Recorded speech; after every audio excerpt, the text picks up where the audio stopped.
तीतर, खरगोश और बिलाव की कहानी। नीच का न्याय। बच्चों के लिए।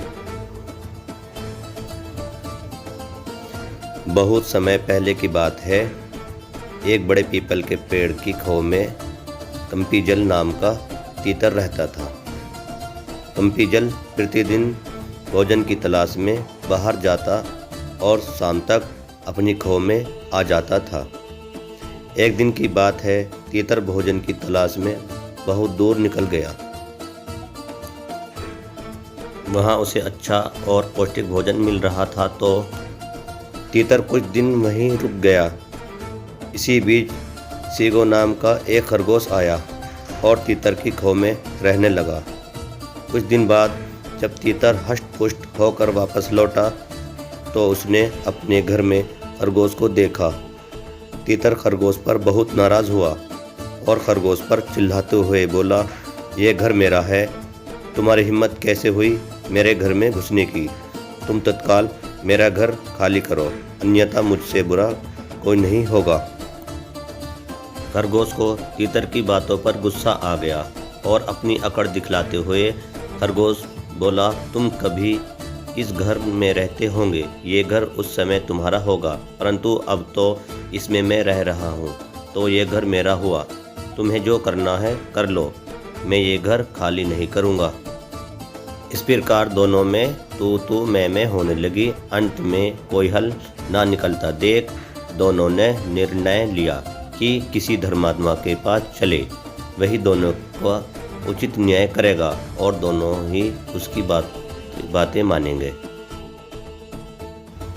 पास में ही एक जंगली बिलाव भोजन की तलाश में घूम रहा था। उसने खरगोश और तीतर की बातें सुन ली और मन ही मन सोचने लगा कि यदि मैं इन दोनों के बीच मध्यस्थ बन गया तो दोनों के पास आने का मौका मिल जाएगा और मैं बड़ी ही आसानी से दोनों को मारकर खा सकता हूँ। इतना विचार कर वह एक ऊंचे टीले पर बैठकर हाथ में माला लेकर जप करने का ढोंग करने लगा। खरगोश और तीतर ने जब जंगली बिलाव को जप करते देखा तो दोनों ने उसे धर्मात्मा समझकर उससे न्याय करने की बात सोची।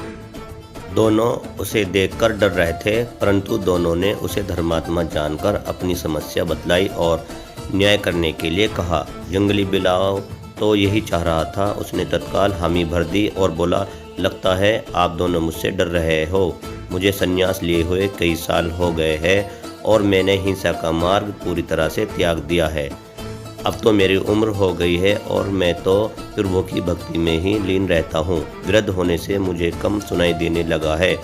अगर आप दोनों मेरे पास आकर अपनी बात रखेंगे तो मैं अब अच्छी तरह सुन पाऊँगा और सही न्याय कर पाऊँगा।"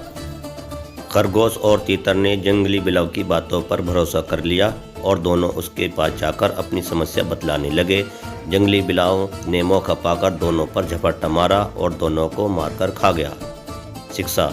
तीतर, खरगोश और बिलाव की कहानी से हमें शिक्षा मिलती है कि घटिया और नीच की बातों पर कभी भरोसा नहीं करना चाहिए और ना ही उससे न्याय की उम्मीद करनी चाहिए। तो बच्चों, कभी भी अजनबी लोगों पर विश्वास ना करें। कहानी